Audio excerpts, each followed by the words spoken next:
প্রিয় ভক্ত, আমি চলেছি নন্দগ্রামের মধ্য দিয়ে।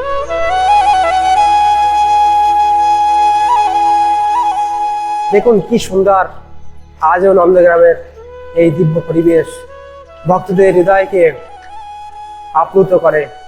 নন্দগ্রামের এই মার্গ, এটি কোনো সাধারণ মার্গ নয় প্রিয় ভক্ত। এই মার্গ দিয়ে কানাইয়া তার শাখা, তার গো বাছরা দলবল নিয়ে এদিকে চলে যেত সোজা টের কদমের দিকে গোচারণ করতে। কখনো কখনো যাবটে লাডির সঙ্গে দেখা করতে যেত এই মার্গ ধরে। প্রিয় ভক্ত দেখুন আজও কত কত স্নিগ্ধ, কত মনোরম এই স্থলের বাতাস। আর এখানে দেখুন চারপাশে বিল এবং মাঝখান দিয়ে এই মার্গ চলে গেছে সোজা যাবটের দিকে। প্রিয় ভক্ত, আজও বৃন্দাবনের এরূপ নির্জন মার্গ ধরে চলতে চলতে মনে পড়ে কৃষ্ণের কথা, যে কৃষ্ণ সেই দাপার যুগে যখন গোয়াল বাল গো বাছরা দিয়ে গোচারণের জন্য যেত, কখনো কখনো যাবটের দিকে, কখনো কোকিলা বনে চলে যেত কৃষ্ণ এই মার্গ ধরে। আজও রয়েছে সেই দিব্য মার্গ। এই দিব্য মার্গ ধরে চলতে চলতে কেবল কেবল মাধবের কথাই মনে পড়ে, কানাইয়ার কথা মনে পড়ে। সুবল সখা শ্রীদাম সুদাম দাম বসুদাম শাখাদের কথা মনে পড়ে। কত হাস্য পরিহাস। এটো ফল খেয়েছে, যে ফলটি মিঠা লেগেছে মুখের মধ্যে, হঠাৎ করে সুমিষ্ট লেগে উঠেছে। হঠাৎ মনে এলো, আরে এই ফলটা যদি কানাইয়াকে দিতে পারতাম, এত সুমিষ্ট ফল। সঙ্গে সঙ্গে মুখ থেকে বের করে কানাইয়ার মুখে গুঁজে দিয়েছে। আর তাই তো ব্রহ্মা অত্যন্ত ভ্রমিত হয়ে গিয়েছিল যে এইটাই ভগবান, ভগবান কখনো এটো খায় কারো? তাকে তো 56 ব্যঞ্জন অতীব রাজকীয় ভোগরাগ তাকে দেওয়া হয়, সে কি এরূপ গোয়াল বাল বাছরাদের মুখের উচ্ছিষ্ট খেতে পারে? এই জন্য ব্রহ্মা এই ব্রজের প্রেমকে বুঝতে পারেনি, তাই ব্রহ্মার ভুল হয়ে গিয়েছিল। কেননা ব্রহ্মা তো ভগবানের ঐশ্বর্যকে জানতো, ব্রহ্মা ভগবানের ঐশ্বর্যকে জেনেছিল, কিন্তু প্রভুর যে মাধুর্য, যে ব্রজ প্রেম, সেই ব্রজ প্রেম ব্রহ্মার জানা ছিল না। কেননা ব্রজ প্রেম বড়ই গুপ্ত, বড়ই গুহ্য। এই প্রেম কেবল গোপীদের কৃপা, ব্রজবাদের কৃপায় এই প্রেম কেমন জানা যায়, নচেত এই প্রেম বহু দুর্লভ। এটা ব্রহ্মা বিষ্ণু, এটা দেবতাদেরও দুর্লভ, এটা ব্রহ্মারও দুর্লভ। প্রিয় ভক্ত দেখুন কি সুন্দর গাও ব্রজবাসীরা ক্ষেতের থেকে সবজি তুলছে, কি অদ্ভুত সুন্দর এই দৃশ্য। এই হচ্ছে নন্দগ্রামের ব্রজবাসী। কি মধুর এই দৃশ্য। এই প্রভাতে, এই মুহূর্তে ব্রজবাসীরা ক্ষেতের থেকে ডাল তুলছে। আর এই ব্রজবাসীরা, নন্দগ্রামের যে ব্রজবাসী, এনারা অতীব প্রাচীন ব্রজবাসী, এবং এদের ভিতরে আজও সেই প্রাচীনত্ব, প্রাচীন ভাব, ব্রজ ভাব বিদ্যমান রয়েছে।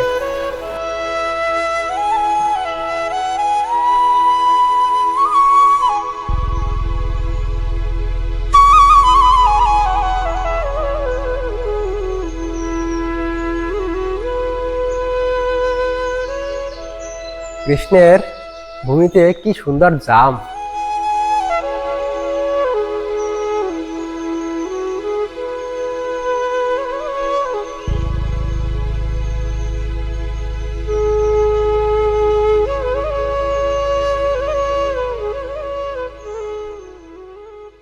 জাম তো জগতে বহুত আছে, কিন্তু এই যে বৃন্দাবনে প্রভুর বাড়ির জাম আর বাজার থেকে কেনা জাম, তার ভিতরে অনেক পার্থক্য আছে।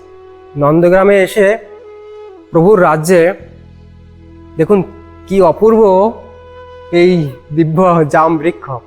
এখানে এসে এই বৃক্ষের উপরে এত জাম, পুরো দেখুন আপনার মাথা ঘুরে যাবে যে প্রভুর রাজ্যে কি সুন্দর বৃক্ষের উপরে কালো কালো জাম পেকে পড়েছে। দেখুন, এটি হচ্ছে দিব্য ধাম। এখানে প্রভুর রাজ্যে কি নেই দেখুন। নন্দগ্রামের নন্দ বাবার জাম বৃক্ষ থেকে কিন্তু জামটি পারছি, অর্থাৎ এই জাম কিন্তু সাক্ষাৎ নন্দ বাবারই। কেননা এই ভূমি হয়তো আজ কোনো ব্রজবাসীর হবে, কিন্তু প্রাচীনকালে সেই সময় তো নন্দ বাবারই ছিল। আর যেহেতু এটি নিত্যদেয়া ভূমি, সেই কারণে এই ভূমি যারই হোক না কেন, বর্তমান এই ভূমির রক্ষক যেই হোক না কেন, আমরা মনে করি যে এটা ভগবান শ্রীকৃষ্ণের ভূমি, এটা নন্দ বাবার ভূমি। আর এই জামের উপরে কৃষ্ণের ভক্তদেরই অধিকার। তাই আপনি যদি কৃষ্ণ ভক্ত হয়ে থাকেন তবে এই জামের উপরে আপনার অধিকার রয়েছে। প্রিয় ভক্ত, দেখুন প্রভুর রাজ্যে কি সুন্দর জাম। প্রভুর রাজ্যে এসে অপ্রাকৃত জাম, এখন এগুলো প্রভুর ভোগ লাগবে। জাম ধোয়া হয়ে গেল এবং এদিকে সাক্ষাৎ নন্দগ্রাম ভোগও লেগে গেল। আর এবার আসুন আমরা সকলে মিলে এই জামের আস্বাদন করি। জয় শ্রী লাডলি।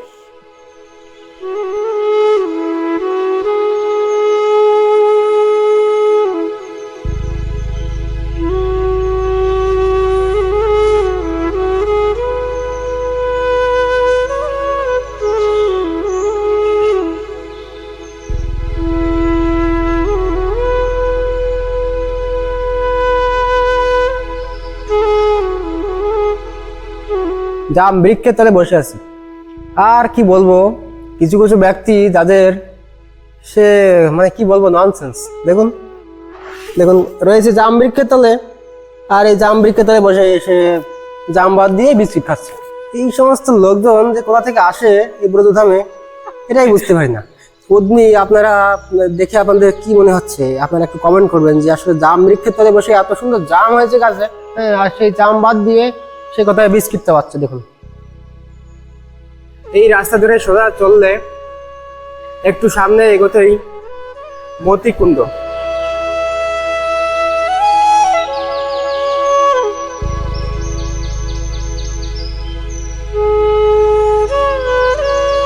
দেখুন, এই স্থান থেকে নন্দগ্রাম দেখা যাচ্ছে ওই হচ্ছে পাহাড়ের উপরে। আর আমি প্রায় চলে এসেছি, কিন্তু মতিকুণ্ডের বাইরে চলেছি। দেখুন, এটি সেই কুণ্ড, যে কুণ্ডের তটে ভগবান শ্রীকৃষ্ণ গোপীদের উপরে বড় অভিমান করে মুক্তা চাষ করে ফলে দেখিয়ে দিয়েছিল।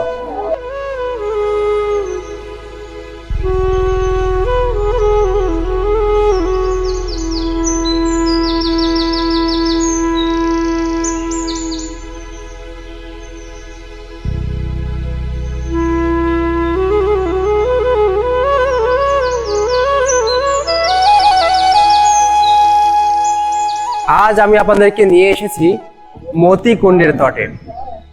এই মতিকুণ্ড নন্দগ্রাম থেকে মাত্র 1.5 কিলোমিটার পশ্চিমে অবস্থিত।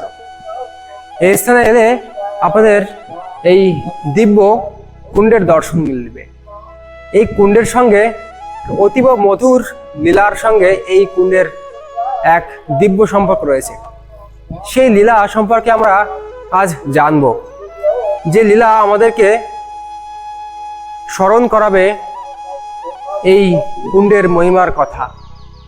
তো চলুন শুরুতেই আমরা এই দিব্যকুণ্ডের মহিমা সম্পর্কে কিছু কথা জেনে নিই। প্রিয় ভক্ত, এটি হচ্ছে সেই কুণ্ড যেখানে ভগবান শ্রীকৃষ্ণ মুক্তা চাষ করেছিলেন। শ্রীপাদ রঘুনাথ দাস গোস্বামীপাদ তার মুক্তাচরিত গ্রন্থে ভগবান শ্রীকৃষ্ণের মুক্তা চাষের পূর্ণাঙ্গ বিবরণ দিয়েছেন।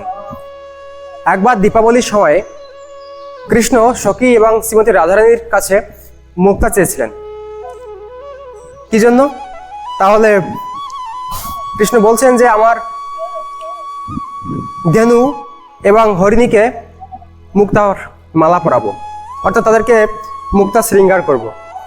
তখন ললিতা সখী একটু হাস্য পরিহাস করে বললেন যে এই সকল মুক্তা তোমার বৌমাইশের পরানোর জন্য নয়, এগুলো রাজরানীদের শৃঙ্গার করার জন্য। তো এই বলে কৃষ্ণকে পরিহাস করে সখীরা তাকে তাড়িয়ে দিলেন। আর কৃষ্ণ কিছুটা ব্যথিত হয়ে অপদস্থ হয়ে ফিরে এলেন এবং তিনি মনে মনে ভাবলেন যে সখীরা আমাকে আজকে যে পরিহাস করলো, আমি আমি এমন মুক্তার চাষ করব যে সেই মুক্তার ফলন দেখে সখীরা বিস্মিত হবে। তখন কৃষ্ণ নন্দগ্রামে এসে মা যশোদার কাছে এসে বললো, মা আমাকে কিছু মুক্তা দাও। তখন মা বলছে, আরে মুক্তা কি করবি রে? কৃষ্ণ বলছে যে আমি মুক্তার চাষ করব। মা যশোদা একটু হেসে বললেন যে আরে পাগল, মুক্তার কখনো চাষ করা যায় নাকি?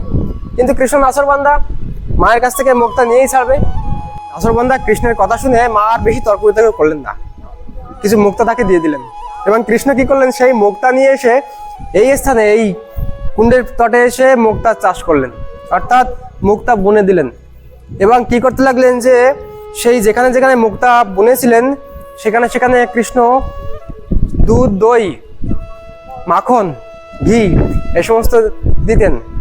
আর সখীরা দেখে দেখে পরিহাস করতো, বলা দেখো মুক্তা চাষ করছে, এখানে মুক্তা না আর অন্য কিছু হবে, এখানে কাটাজব জন্মাবে। তো কিছুদিন পরে যখন সেখান থেকে বেশ সবুজ লতা গজালো এবং মুক্তার গাছ মাটির থেকে বের হলো, সেই মুক্তার গাছ কদম বৃক্ষের উপরে উঠে গেল এবং কিছুদিন পরে এমন মুক্তা ফললো যেন ব্রজ মুক্তাময় হয়ে গেল। গোপীরা সখীরা দেখে তো আশ্চর্য হয়ে গেল, আরে এ কি, এইভাবে মুক্তা চাষ হয় নাকি? আর এত মুক্তা কিভাবে ফললো? তখন তারা অত্যন্ত আশ্চর্যান্বিত হলো এবং কৃষ্ণ নাচতে নাচতে সখাদের সঙ্গে গিয়ে সেই সকল মুক্তাগুলো সংগ্রহ করলো, কোটি কোটি মুক্তা। আর সেই সকল মুক্তা নিয়ে সমস্ত ব্রজের যত গো মহিষ আছে তাদেরকে পড়াতে লাগলো। চিন্তা করুন, যেখানে মানুষ পড়তে পারে না, মাত্র রাজরাজেশ্বরীরা মুক্তা পড়তে পারে, সেখানে কৃষ্ণ কি করলো, সমস্ত তার গো মহিষদেরকেও মুক্তা পরিয়ে দিল। এবং সে কি দিব্য লীলা! এই দৃশ্য দেখে গোপীরা বড়ই চকিত হয়ে গেল এবং বলতে লাগলো, আরে কৃষ্ণ এই কাজ করলো, আমরাও মুক্তা ফলাবো। তখন ললিতা সখী এবং রাধারানী আর অষ্টসখীরা মিলে চিন্তা করলো যে আমরাও কৃষ্ণের মতো করে কিভাবে মুক্তা চাষ করা যায়, আর আমরা মুক্তা চাষ করব, কৃষ্ণের থেকেও অধিক ফলন চাই। তখন সখীরা মিলে কি করলো, তাদের কাছে যে কটি মুক্তা ছিল সমস্ত মুক্তাগুলো তারা এক জায়গায় এনে তারাও মুক্তা চাষ শুরু করে দিল। এবং তারা কি করলো, যে কৃষ্ণের থেকে বেশি ফলন তাদের দরকার, কৃষ্ণের সঙ্গে পাল্লা দিয়ে। তো তারা দিনে 3-4 বার করে যেখানে মুক্তা বপন করেছিল সেই জায়গায় ঘি মাখন সিঞ্চন করতো। আর সখীরা কি করলো, যে অধিক অধিক হারে সেই যেখানে মুক্তার বীজ বপন করেছিল সেইখানে ঘি মাখন দেওয়া শুরু করলো, 3 বার করে, দিনে 3-4 বার করে দেওয়া শুরু করলো। লাস্টে কি হলো, দেখা গেলো যে সেখানে মুক্তা সত্তা কিছু নাই, কিছু কাঁঠা গাছ জন্মেছে। তখন মধুমঙ্গল তাদেরকে পরিহাস করলো, বললো তো মুক্তা নাই, এ তো কাঁটা ক্ষেত্র। তো এইভাবে পরিহাস করলে সখীরা খুব লজ্জা পেল। তো তখন সখীরা কৃষ্ণের কাছে গেল এবং কৃষ্ণের কাছে গিয়ে তারা মুক্তা প্রার্থনা করলো, কেননা তাদের যে কটি মুক্তা ছিল সব চাষ করে দিয়েছে, আর তারা সেই ঘি মাখন দুধ ঢেলে ঢেলে পুরো হয়রানি হয়ে গিয়েছে, কিন্তু তাদের মুক্তা তো দূর, সব কাটা গাছ জন্মেছে। কি অদ্ভুত লীলা! তো তখন কৃষ্ণের কাছে আসলে কৃষ্ণ এবার তার পালা, কেননা তাকে পরিহাস করেছিল, ললিতা সখী তাড়িয়ে দিয়েছিল, সেই অপমান তার ভিতরে রয়েছে। তখন কৃষ্ণ তাদেরকে পরিহাস করা শুরু করে দিল, যাও যাও, তোমাদেরকে আমি মুক্তা দেব না। তো এইভাবে প্রিয় ভক্ত এই মধুর লীলা এই স্থানে হয়েছিল এবং কৃষ্ণ যে মুক্তা চাষ করে দেখিয়ে দিয়েছিল, এটি সেই ক্ষেত্র, এটি সেই স্থান যেখানে আজও দেখুন এই সরোবর রয়েছে। এই কুণ্ড তটেই কৃষ্ণ কোথাও মুক্তা চাষ করেছিল। যদ্যপি এটা সম্ভব নয়, এটা অসম্ভব বস্তু, কিন্তু তথাপি ভগবান শ্রীকৃষ্ণের জন্ম কর্ম দিব্য, আর তাই তো এই দিব্য লীলার প্রকাশ কৃষ্ণ করলেন এবং তিনি সত্যিকারে এই ব্রজের মাটিতে মুক্তা ফুলিয়ে দেখিয়ে দিয়েছিলেন। এবং যেখানে কেবল রাজেশ্বরীরা এই মুক্তা পড়তেন, দিব্য অলঙ্কার তারাই পড়ার সুযোগ পেত, সেখানে কৃষ্ণ সমস্ত ব্রজের গো মহিষদেরকেও মুক্তার মালা পরিয়েছিল এবং পুরো মুক্তাময় করে দিয়েছিল এই ব্রজধাম। প্রিয় ভক্ত, এই লীলার মূল শিক্ষা হলো ভগবান শ্রীকৃষ্ণের কাছে অসম্ভব বলে কিছু নেই। আর সব থেকে বড় কথা হলো, ভগবান শ্রীকৃষ্ণ আসলে মুক্তা চেয়েছিলেন মুক্তার জন্য নয়, গোপীদের সঙ্গে হাস্য পরিহাস এবং প্রেম বিনিময়ের জন্য ভগবান শ্রীকৃষ্ণ এই মুক্তা চাষের লীলাটি করেছিলেন।